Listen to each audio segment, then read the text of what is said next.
আপনারা দেখছেন দিগন্ত খবর। জানিয়ে দেব আজকের পশ্চিমবঙ্গ দেশ বিদেশের বাছাই করা গুরুত্বপূর্ণ তাজা সংবাদ। খবর শুরুতেই হেডলাইন্স। অভিষেকের দলীয় কার্যালয়ে আপাতত বুলডোজার চলবে না, নির্দেশ কলকাতা হাইকোর্টের। সিজেপির সাংসদ চলো কর্মসূচিতে অনুমতি নেই দিল্লি পুলিশের, সুরক্ষায় মোড়া হচ্ছে এলাকা। বিজেপি কুকুরকে দাম দেয় কিন্তু আমাকে দেয় না, খোদ দলের বিরুদ্ধেই মহাবিস্ফোরক বিজেপি সাংসদ অনন্ত মহারাজ, তোলপাড় বাংলা। আমূল এলো পশ্চিমবঙ্গে, বিশ্বের বৃহত্তম দই কারখানার ভূমিপুজো দিয়ে শুভেন্দুর নিশানায় মমতার গুজরাট মন্তব্য, বিদলেন শাহ। আপনারা ফিরে আসুন, 1 ঘন্টার মধ্যে ইস্তফা দেব, চ্যালেঞ্জ অভিষেকের। পাল্টা এবার শতাব্দীর রায়, এই সিদ্ধান্তটা 5 তারিখ নিলে ভালো হতো। কে সোনম ওয়াংচুক জানি না, সাংবাদিকেরা প্রশ্ন করতেই চরম অস্বস্তিতে প্রিয়াঙ্কা চোপড়ার বোন মন্নারা। গৃহস্থের জন্য দারুণ খবর, গ্যাস ফুরোলেই এবার সঙ্গে সঙ্গে পেয়ে যাবেন নতুন এলপিজি সিলিন্ডার। হাসপাতালের চিকিৎসায় ভরসা নেই, সোনমকে বেআইনি আটক করার অভিযোগ তুলে হাইকোর্টের স্ত্রী গীতাঞ্জলি। ওরা অস্তিত্ব রক্ষায় ব্যস্ত, আমাদের ভুলে গেছে, 21-এর ডাকে আসতে নারাজ নন্দীগ্রামের শহীদ পরিবাররা। শাহের রাজ্য সফর শেষ হতেই রবি সন্ধ্যায় শুভেন্দুর বাসভবনে বৈঠক, উপস্থিত থাকবেন বিজেপির শীর্ষ নেতৃত্ব। সোনমকে হাসপাতালে নিয়ে যেতে হলো কেন? ওর পটাশিয়াম কমে গিয়েছিল, হাইকোর্টের প্রশ্নে সাফাই কেন্দ্রের। পালাবদলে ভেঙে চুরমার তৃণমূল, অভিষেককে ছেড়ে এবার ঋতুর দলে, মুখ খুললেন প্রতীক উর। স্বামীর একাধিক বিয়ে, নালিশ স্ত্রীর, অভিযোগ শুনেই পুলিশ কর্মীকে গ্রেপ্তারের নির্দেশ সীমন্তের। লোকসভায় প্রথম সারিতে বসার যোগ্য নয়, ছোট দল কালীঘাট তৃণমূল, বিস্ফোরক সুদীপ। ব্যাগ ভর্তি আগ্নেয়াস্ত্র কার্তুজ উদ্ধার, নগদ। অশোকনগরে ধৃত মহিলার মুঙ্গের যোগ রয়েছে বলে সন্দেহ। প্রকাশ্যে ওসিকে হুঁশিয়ারি, দ্বিতীয় নোটিশের পর অবশেষে শক্তিপুর থানায় হাজিরা হুমায়ুন কবিরের, চলছে জিজ্ঞাসাবাদ। মালদায় টাকার বিনিময়ে পঞ্চায়েত ভোটের টিকিট বিক্রি, অভিষেককে নিশানা ঋতব্রত তৃণমূলের পোষণের। শেষ মুহূর্তে নথি চাইলেন স্পিকার, এই বিশেষ কাগজ দেখাতে পারলেই এনসিপির সাংসদের মান্যতা পাবেন কাকুলি শতাব্দীর সায়নীরা। স্তন খামচে বেধড়ক মেরেছে ককরোচ সমর্থকরা, বিস্ফোরক দাবি অভিজিৎকে কালীছোড়া মহিলার। ভারী বৃষ্টিতে বিপর্যস্ত জম্মু কাশ্মীর, আপাতত স্থগিত অমরনাথ যাত্রা। হোর্ডিং ছেড়ার যোগ্য জবাব দেবে মানুষ, 21-এর সভার প্রস্তুতি দেখতে গিয়ে বিজেপিকে হুঁশিয়ারি তৃণমূলের। সোমেই ভক্তদের মাথায় পুষ্পবৃষ্টি, ভিড়ে ঠাসা শ্রাবণী মেলায় প্রশাসনের কড়া পাহারা, একাধিক রাস্তায় নো এন্ট্রি। দিল্লিতে 21শে জুলাই পালন করবে এনসিপিআই, কমিশনের রিপোর্ট প্রকাশের দাবি জানিয়ে বার্তা কাকলির। ঘুরতে নিয়ে যাওয়ার নামে বিহারে পাচার, 3 নাবালিকাকে উদ্ধার করল ভাটপাড়া থানার পুলিশ। যৌথ পরিবারের রেশন কার্ড বাতিলের অভিযোগে সরব ডিলাররা, খাদ্য সচিবের হস্তক্ষেপ চেয়ে চিঠি। সব জল্পনায় জল ঢাললেন বাবুল, 21শে জুলাইয়ের মহামঞ্চে মমতার পাশেই থাকছেন তৃণমূল সাংসদ। কোটি কোটি টাকা আত্মসাতের অভিযোগে যোগেশগঞ্জে তৃণমূল ঘনিষ্ঠ নেতার বাড়ি দোকান ঘেরাও, বিক্ষোভে উত্তাল এলাকা। হর হর মহাদেব ধ্বনিতে মাতোয়ারা তারকেশ্বর, দেখুন কিভাবে হেলিকপ্টার থেকে হচ্ছে পুষ্পবৃষ্টি। বুলডোজার তরজায় উত্তপ্ত রাজ্য রাজনীতি, এবার মুখ খুললেন শ্রমিক, গর্জে উঠলেন রাজ্য বিজেপি সভাপতি।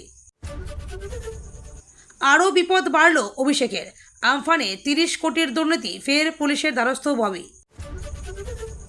কাজল শেখের বিরুদ্ধে বিস্ফোরক রানুনের বিজেপি নেতা, টাকা নিয়ে আড়াল করার অভিযোগে তুমুল অস্বস্তিতে দল। পুলিশ জোর করে হাসপাতালে নিয়ে গেলেও অনশন ভাঙেননি ওয়াংচুক, অনশনে দ্বীপকেও মুখে কালি ছুঁড়ে আটক মহিলা। 20 কোটি টাকা গেছে তৃণমূলের কোন কোন নেতার কাছে, সোনাপাপ্পু কাণ্ডের সাক্ষীর বয়ান ফাঁস। নাগারে বৃষ্টিতে নাগাল্যান্ডে হরপাবান, ধসে মৃত অন্তত 4, ভেসে গেল বেশ কিছু বাড়ি, উদ্ধার কাজে নামল সেনাও। প্রণামী চুরি বিতর্কের মাঝে সুপ্রিম কোর্টে গেল নির্মোহী আখড়া, রাম মন্দিরের ট্রাস্ট পুনর্গঠনের আবেদন। এতক্ষণ শুনছিলেন সংবাদ শিরোনাম, এখন আসছি বিস্তারিত খবরে। স্বস্তি পেলেন তৃণমূলের সর্বভারতীয় সাধারণ সম্পাদক অভিষেক বন্দ্যোপাধ্যায়। আপাতত আমতলার দলীয় কার্যালয় ভাঙার ওপর জরুরি ভিত্তিতে স্থগিতাদেশ জারি করল কলকাতা হাইকোর্ট। এখন কোনো বুলডোজার চালানো যাবে না বলে আজ রবিবার জানিয়ে কলকাতা হাইকোর্টের বিচারপতি রাজা বসু চৌধুরীর বেঞ্চ। আগামী 31শে জুলাই পর্যন্ত এই স্থগিতাদেশ জারি থাকবে বলে আদালতের তরফে জানানো হয়েছে। সব পক্ষকেই এলাকায় শান্তি বজায় রাখার নির্দেশ দেওয়া হয়েছে। আগামী 31শে জুলাইয়ের মধ্যে এই মামলার সঙ্গে যুক্ত সব পক্ষকে হলফনামা দিতে বলা হয়েছে আদালতের তরফে।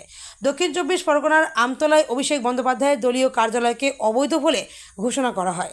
তারপরেই গতকাল শনিবার সেই কার্যালয় ভাঙার কাজ শুরু করে স্থানীয় প্রশাসন। নিয়ে যাওয়া হয় বুলডোজার।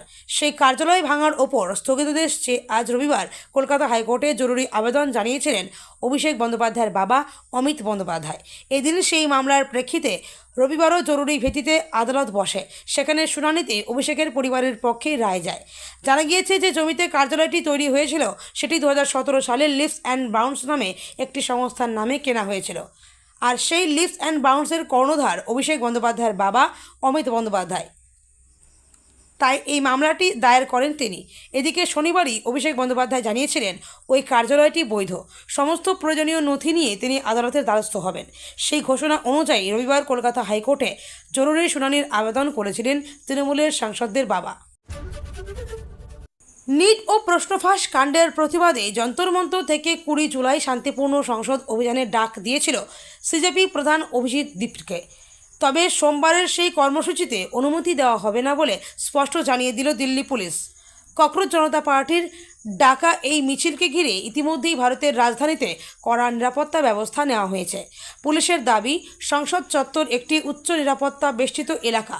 সেখানে জমায়েত হলে আইনশৃঙ্খলা এবং যান চলাচল ব্যাহত হওয়ার আশঙ্কা রয়েছে। তাই সংসদের দিকে মিছিল এগোতে দেওয়া হবে না এবং প্রয়োজনে আইনি পদক্ষেপ বা আটক করার হুঁশিয়ারিও দিয়েছে প্রশাসন। পুলিশের এক উচ্চপদস্থ আধিকারিকের দাবি, যন্তর মন্তরে আন্দোলনকারীদের মাত্র একদিনের কর্মসূচির অনুমতি দেওয়া হয়েছিল এবং আন্দোলনকারীরা শর্ত মেনে চলার লিখিত অঙ্গীকারও করেছিলেন। কিন্তু প্রশাসনের অনুমতি ছাড়াই সেই অনশন কর্মসূচি বাড়ানো হয়েছে।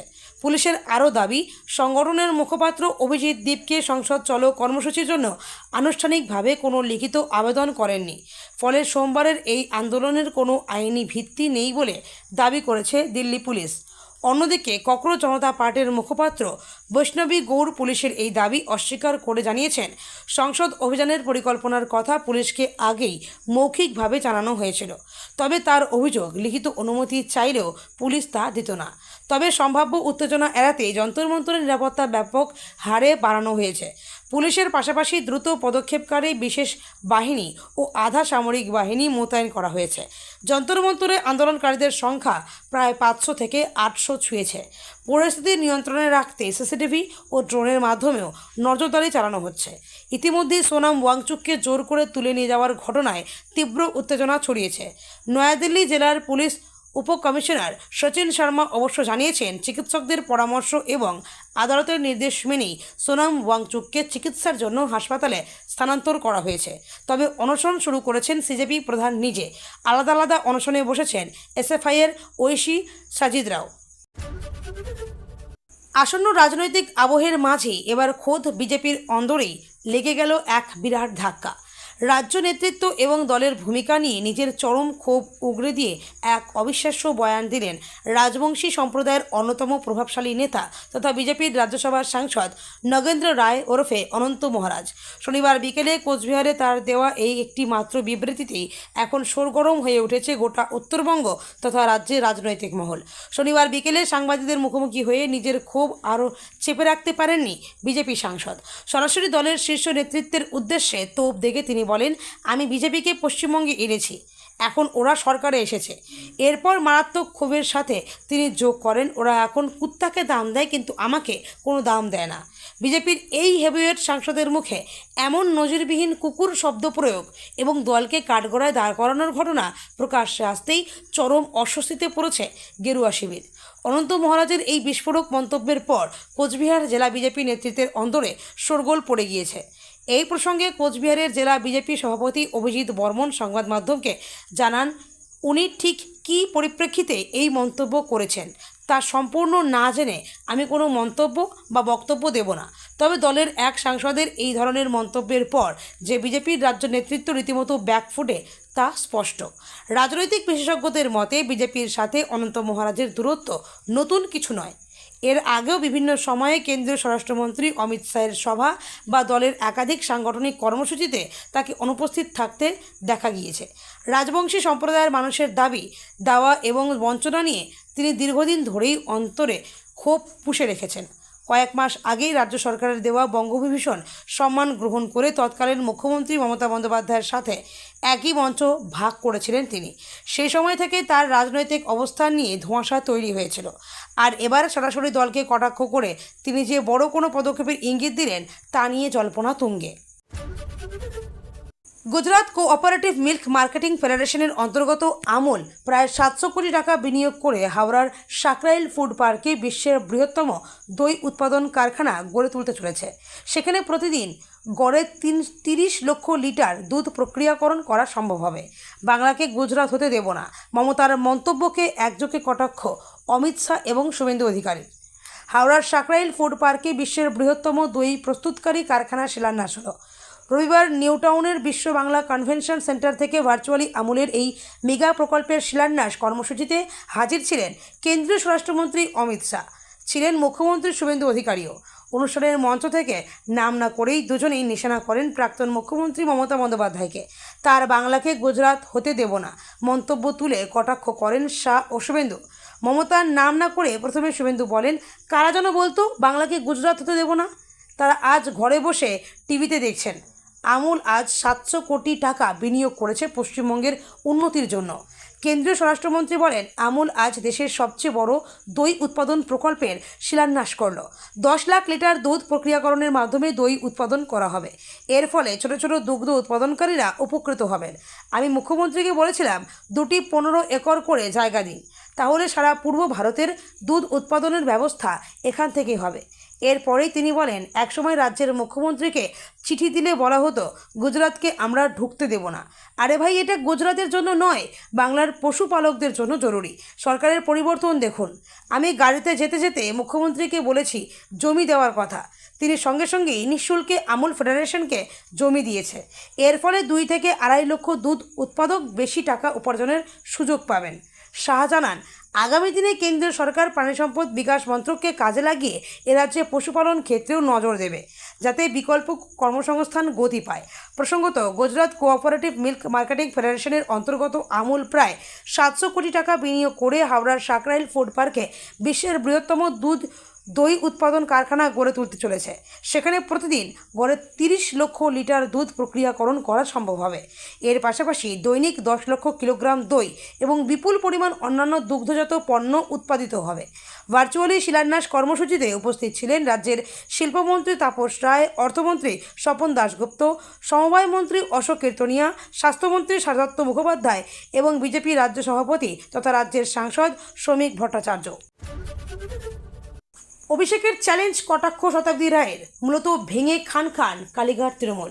এই আবহে আপনারা ফিরে আসুন, 1 ঘন্টার মধ্যে ইস্তফা দেব।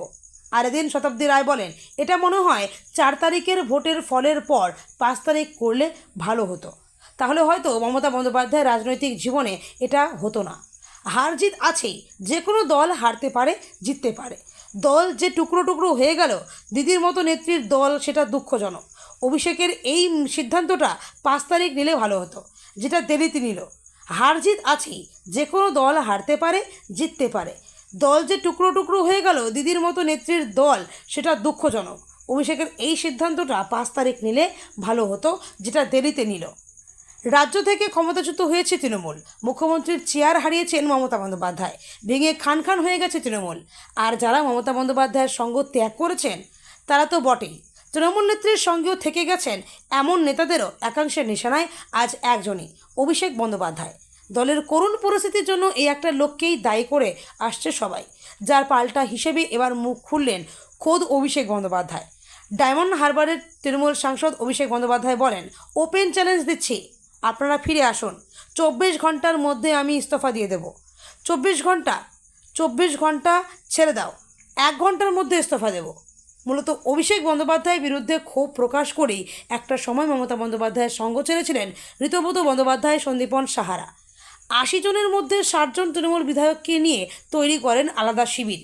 পরবর্তীকালে সেখানে যখন একে একে অন্যান্য নেতানেত্রীরা নাম লেখান, তাদেরও নিশানায় থাকেন সেই অভিষেক বন্দ্যোপাধ্যায়। এমনকি যে সকল সাংসদরা কালীঘাট তৃণমূল ছেড়ে এনসিপিআইয়ের সঙ্গে মিশে গেছেন, তাদেরও অনেকের নিশানায় অভিষেক বন্দ্যোপাধ্যায়। বিদ্রোহী তৃণমূল সাংসদ শতাব্দী রায় বলেন, ও দলে যেভাবে জীবনযাত্রা তৈরি করেছে সেটা চোখে লাগার মতো, এবং তাতেই মানে ওর চলাফেরা, তাতেই কিন্তু ও সবার কাছে অভিযোগের কারণ। যেখানে দিদি মাটিতে বসে চা খায়, সেখানে অভিষেক মাটিতে বসে না। নিট পরীক্ষায় অনিয়ম এবং এই বিতর্কের জেরে শিক্ষার্থীদের মৃত্যুর ঘটনার প্রতিবাদে সিজেপির নেতৃত্বে চলা আন্দোলনের সমর্থনে 28 জুন থেকে অনির্দিষ্টকালের অনশনে বসেছিলেন সোনাম ওয়াংচুক। বলিউডের অধিকাংশ তারকা তাকে সমর্থন জানিয়েছিলেন। এত কাণ্ডের পরেও সোনাম ওয়াংচুকের নামই শোনেননি অভিনেত্রী মান্নারা চোপড়া। তিনি জানেনই না শিক্ষা ও সমাজ সংস্কারে সোনাম কী কারণে এই মুহূর্তে চর্চায়। খবর শিরোনাম গোয়ায় একটি অনুষ্ঠানে মান্নারাকে সাংবাদিকরা সোনাম ওয়াংচুককে নিয়ে প্রশ্ন করেন, কারণ সেদিনই তাকে জোর করে দিল্লির অনশন মঞ্চ থেকে হাসপাতালে স্থানান্তরিত করে প্রশাসন। মান্নারা যে সে সব বিষয়ে ওয়াকিবহল নন বুঝতে পারেননি সাংবাদিকরাও, তারাও অস্বস্তিতে পড়ে যান। প্রিয়াঙ্কার তুতো বোনের সঙ্গে সাংবাদিকের কথোপকথন ততক্ষণে ভাইরাল। সেখানে দেখা গিয়েছে সোনাম ওয়াংচুককে নিয়ে করা প্রশ্নের জবাবে মান্নারা প্রথমে বলেন, আমি এ বিষয়ে কোনো মন্তব্য করতে চাই না। সাংবাদিকেরা কিন্তু মান্নারাকে রেহাই দেননি, ফের প্রশ্ন করেন। আমির খান সোনাম ওয়াংচুক প্রসঙ্গে এনে জানতে চান সে বিষয়েও। প্রসঙ্গত, আমি সম্প্রতি জানিয়েছি 3 ইডিয়ট ছবিটি সোনামের জীবন থেকে অনুপ্রাণিত নয়। মান্নারা এবারেও বেকায়দায়। ফের তিনি জানান বিষয়টি সম্পর্কে তিনি কিছুই জানেন না। বিভ্রান্ত অভিনেত্রী এর পরেই তাকান তার পাশে থাকা একাধিক রিয়েলিটি শোর জয়ী প্রতিযোগী শিব ঠাকুরের দিকে। তারপরেই দ্রুত সেই জায়গা ছেড়ে চলে যান। সাম্প্রতিক বিষয় সম্পর্কে কিছুই জানেন না চর্চিত এক অভিনেত্রী। ভিডিওয় সেটি ধরা পড়তেই তাকে নিয়ে কটাক্ষ করতে ছাড়েননি নেটাগরিকেরা। টানা 20 দিন অনশনের পর 18 জুলাই শনিবার দিল্লির সফদরজং হাসপাতালে ভর্তি করা হয় সোনাম ওয়াংচুককে। চিকিৎসার জন্য তাকে স্থানান্তরের সময় দিল্লি পুলিশ চিকিৎসকের পরামর্শ এবং দিল্লি হাইকোর্টের নির্দেশের কথা উল্লেখ করে। বড় খবর, এবার চাইলেই সঙ্গে সঙ্গে পাওয়া যাবে এলপিজি সিলিন্ডার, পাওয়া যাবে এক্সপ্রেস ডেলিভারিও। ভারত পেট্রোলিয়াম কর্পোরেশন লিমিটেড আনলো নতুন এলপিজি পরিষেবা, এর নাম Bharat gas light zip. Bharat গ্যাসের লাইট কম্পোজিট সিলিন্ডারের ওপরে ভিত্তি করেই এই হালকা ওজনের গ্যাস সিলিন্ডার আনা হয়েছে। কোম্পানির দাবি, এই সিলিন্ডার ব্যবহার করা অনেক সহজ হবে, এতে কোনো জং বা মরচে ধরবে না। যাবতীয় সুরক্ষা ব্যবস্থার পাশাপাশি সবথেকে বড় যে সুবিধা থাকবে তা হলো দৃশ্যমান গ্যাস লেভেল ইন্ডিকেটর, অর্থাৎ সিলিন্ডারে গ্যাস কতটা পড়ে আছে তা দেখা যাবে বাইরে থেকেই। ভারত গ্যাসের তরফে জানানো হয়েছে, ভারত গ্যাস লাইট জিপ প্রথমে মুম্বাইতে চালু করা হয়েছে। আগামী 15 আগস্টের মধ্যে 24টি রাজ্যের 100টি শহরে এই পরিষেবা চালু করা হবে। সম্প্রতি হিন্দুস্তান পেট্রোলিয়াম কর্পোরেশন লিমিটেড ও সুইগি ইনস্টারমার্টের সঙ্গে হাত মিলিয়ে কুইক কমার্স অ্যাপে এলপিজি সিলিন্ডার ডেলিভারি শুরু করেছে। অর্থাৎ এবার সুইগি ইনস্টামার্ট থেকে গ্যাস সিলিন্ডার অর্ডার করলে তা 5 থেকে 10 মিনিটেই ডেলিভারি হয়ে যাবে। 10 কেজির কম্পোজিট সিলিন্ডার এবং 5 কেজির মেটাল সিলিন্ডার ডেলিভারি করা হবে। মূলত যারা চাকরি করেন বা পড়াশোনা করেন কিংবা পরিযায়ী শ্রমিক, তাদের এই এলপিজি সিলিন্ডারের বিশেষ সুবিধা হবে। এছাড়া ছোট পরিবারগুলির ক্ষেত্রেও কম ওজনের এই সিলিন্ডার ব্যবহার করা সহজ হবে। এর জন্য নতুন করে কানেকশন নেওয়ার প্রয়োজন নেই, পরিচয়পত্র ও ঠিকানা দিয়েই সিলিন্ডার নেওয়া যাবে। নতুন সিলিন্ডার অর্ডার করলে ডেলিভারির সময়ই ফাঁকা সিলিন্ডার নিয়ে যাবেন ডেলিভারি পার্টনাররা। অবশেষে হাজিরা দিলেন আমজনতা উন্নয়ন পার্টির বিধায়ক হুমায়ুন কবির। প্রকাশ্যে ওসিকে হুঁশিয়ারি দিয়েছিলেন তিনি। তারপর তিনি প্রথমবার নোটিশ পেলেও হাজিরা দেননি।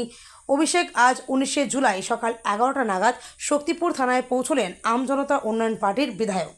বিজেপিতে যাব না, এই কথাটা আমি কেন বলবো? রাঘব চাড্ডা হওয়ার কোনো ইচ্ছা নেই আমার। মমতা বন্দ্যোপাধ্যায়ের সঙ্গে রয়েছেন বাবুল। এর আগের বার হুমায়ুন কবিরকে তলব করা হয়েছিল 3 জুলাই, যদিও গরহাজির ছিলেন তিনি। এরপর গত 14 জুলাই হুমায়ুন কবিরকে নোটিশ পাঠায় পুলিশ। জিজ্ঞাসাবাদে বেলডাঙ্গায় এসডিপিও রয়েছেন, এছাড়াও রয়েছেন শক্তিপুর থানার ওসিও।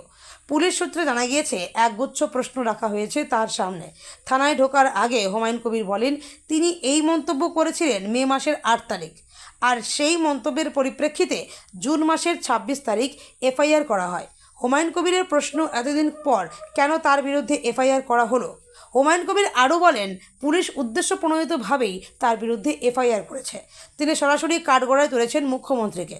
হুমায়ুন কবিরের অভিযোগ পশ্চিমবঙ্গকে একটা পুলিশ স্টেট তৈরি করার চেষ্টা হচ্ছে, সেই চেষ্টাকে ফলপ্রসূ করতেই তাকে হ্যারাস করা হচ্ছে। এছাড়াও হুমায়ুন বলছেন তার মতো আরও অনেক এইভাবে হ্যারাস হচ্ছে। যদিও গত 3 তারিখ যখন তাকে নোটিশ দেওয়া হয় সে সময় তিনি বলেছিলেন শক্তিপুর থানায় যাবেন না। যদিও 4 তারিখ কিন্তু নির্দিষ্ট সময়ে হাজিরা দিতে পৌঁছন রেজিনগর থানায়। তার পরবর্তীতে 14 তারিখ যখন তিনি রেজিনগর থানায় হাজিরা দিচ্ছিলেন সেই সময় ফের নোটিশ পাঠায় শক্তিপুর থানা। আর সেই নোটিশ অনুযায়ী আজ 19শে জুলাই শক্তিপুর থানায় আসেন হুমায়ুন কবির।